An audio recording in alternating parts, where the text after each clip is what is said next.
Recently, there have been some unusual signs in the relationship between North Korea and the Chinese Communist Party, CCP. North Korean leader Kim Jong Un referred to the CCP as a sworn enemy, raising eyebrows internationally.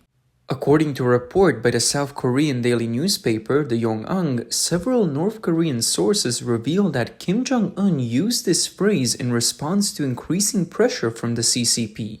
Although the specific context of his remarks remains unclear, it's believed that Kim was expressing dissatisfaction with Beijing.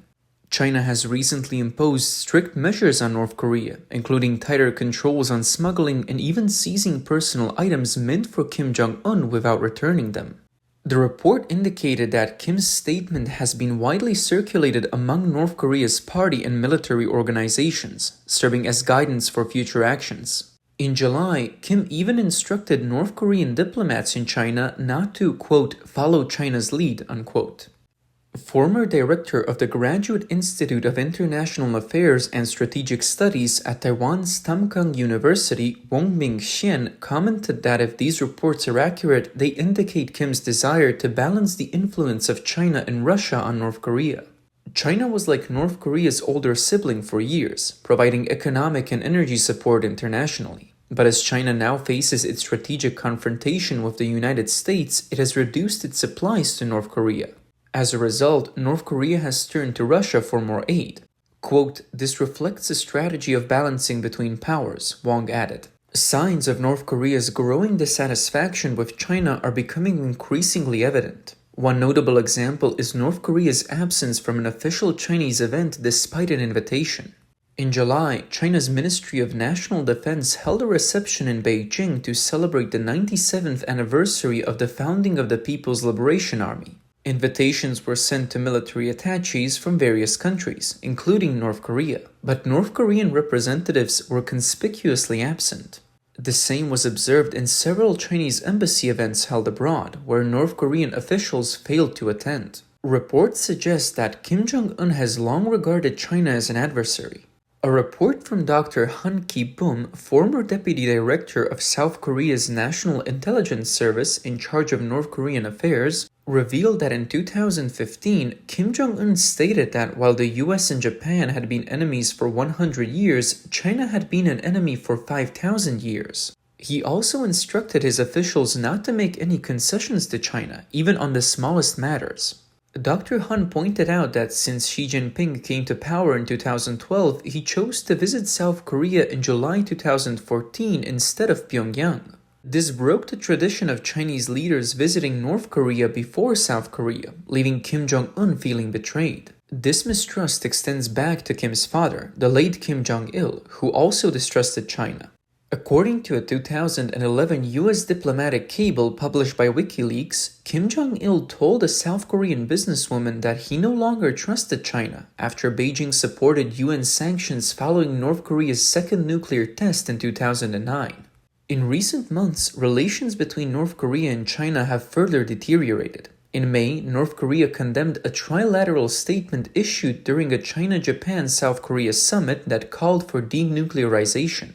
Additionally, in June, a sculpture of Kim Jong-un's footprints, symbolizing Sino-North Korean friendship, was covered in asphalt. This footprint had been made during Kim's 2018 visit to China. Furthermore, China has repeatedly demanded that North Korea repatriate all of its workers currently in China. On July 10th, South Korea's Chosun Ilbo reported that Beijing recently demanded Pyongyang recall all North Korean workers currently employed across China. They had expressed that North Korea hopes to repatriate these workers gradually, but China insists that all workers with expired visas must be sent back collectively. Earlier this year, the United Nations Security Council's Committee on North Korea's Sanctions reported that 100,000 North Korean workers abroad generate between $750 million and $1.1 billion in foreign currency annually. As a result, China has tightened customs checks on goods exported to North Korea and ramped up crackdowns on smuggling. Internally, North Korea appears to be tightening control over its Chinese expatriate community. Reports suggest that North Korean authorities have restricted the movement of Chinese nationals and imposed controls on residents who interact with them. Additionally, the regime has banned the viewing of Chinese films and confiscated USB drives containing Chinese content. North Korean media has also reduced the number of Chinese films it broadcasts. Following Russian President Vladimir Putin's recent visit to North Korea, the country has focused on airing Soviet-era Russian films, indicating a shift in cultural ties. During severe flooding along the Yalu River, which borders China, Kim Jong Un appealed to Russia for assistance but made no mention of China. This fueled speculation that relations between North Korea and China have cooled. North Korean news reported that at North Korea's July 27 Victory Day event, which commemorates the Korean War armistice, Russian, Vietnamese, and Cuban ambassadors were in attendance. But Chinese ambassador Wang Yajun was notably absent, an extremely rare occurrence.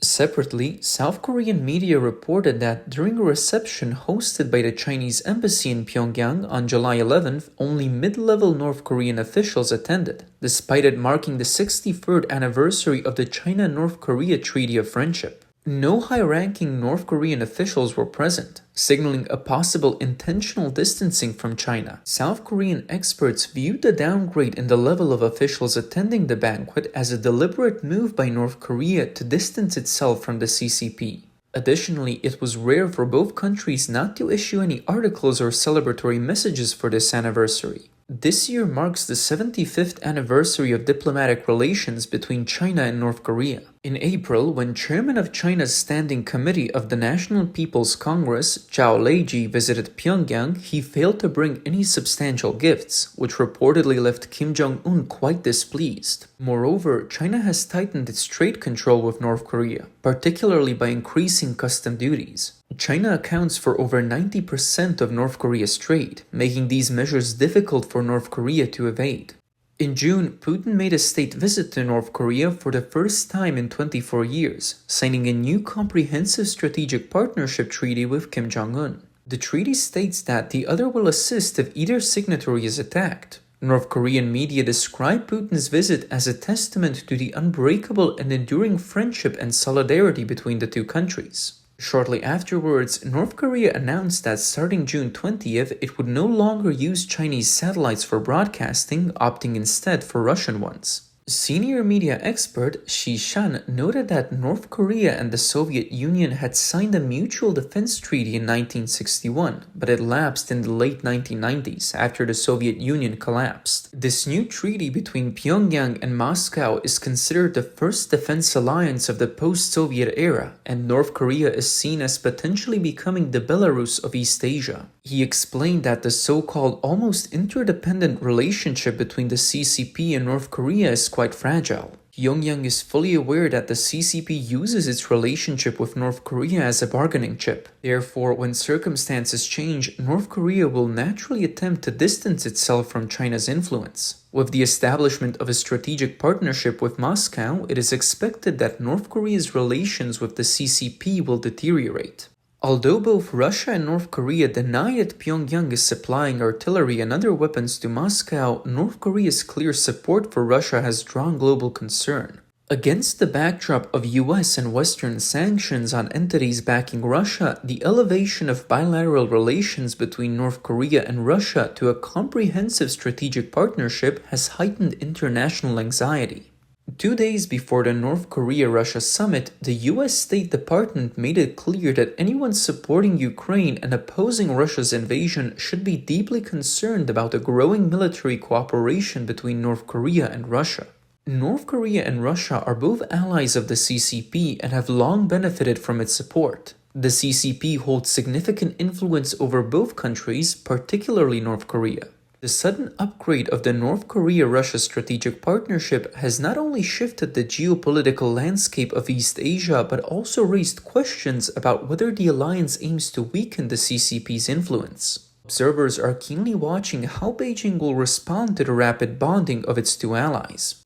In a June 13th press conference, when asked about Putin's visit to North Korea, a Chinese Foreign Ministry spokesperson stated that the visit involved bilateral arrangements between the two countries and that China has no comment. The spokesperson added that in principle, China welcomes Russia's efforts to develop friendly relations with other countries. South Korean media interpreted this remark as reflecting a certain coldness. Political commentator and historian Zhang Tianliang analyzed the situation, noting that the CCP spokesperson's somewhat bitter response hinted at underlying resentment. He pointed out that the phrase "no comment" indicated the CCP's inability to openly express its grievances. Additionally, the use of "in principle" essentially meant that while they were theoretically fine with North Korea and Russia strengthening ties, in reality they were displeased.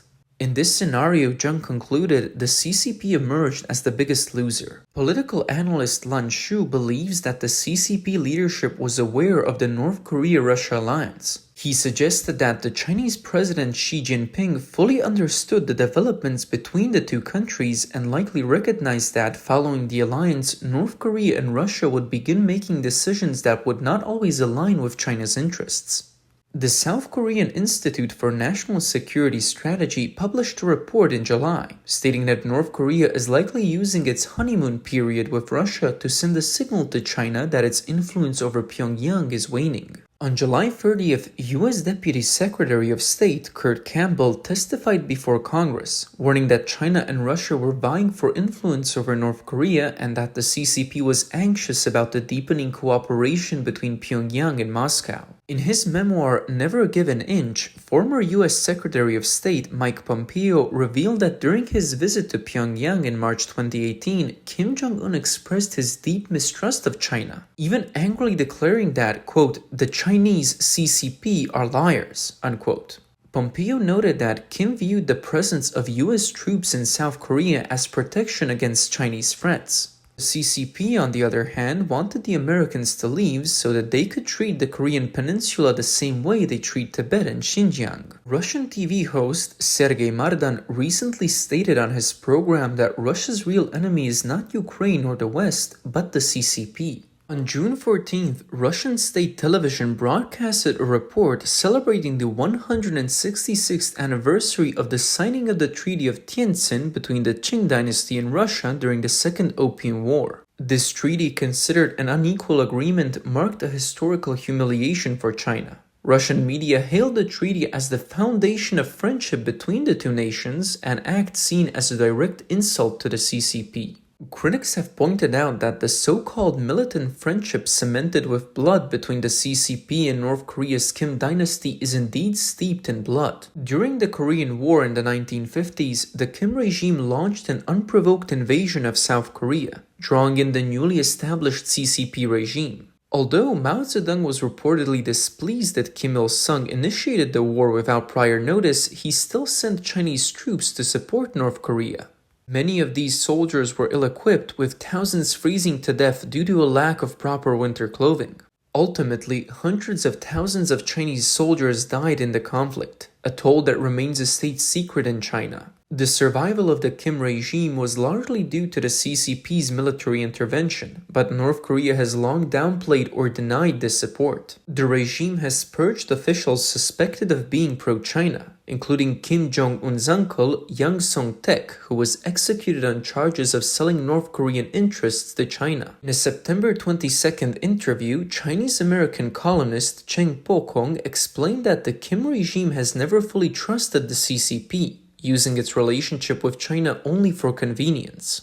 He noted that while the CCP seeks to support North Korea in the hope that it will engage in brinkmanship against the West, it simultaneously avoids allowing North Korea to become too powerful, as a stronger North Korea could pose a threat to the CCP's interests. Chen further explained that the North Korean regime is highly independent and unpredictable, consistently resisting control from any external power. This, he emphasized, is the core characteristic of the regime. He also noted that the relations between North Korea, China, and Russia are extremely delicate. The closer cooperation between Moscow and Pyongyang can be seen as a challenge to the CCP, effectively pulling an ally away from Beijing's orbit. Although many in the West view China, Russia, North Korea, and Iran forming an, quote, axis of evil, this alliance is far from stable, and internal tensions could cause it to crumble at any moment.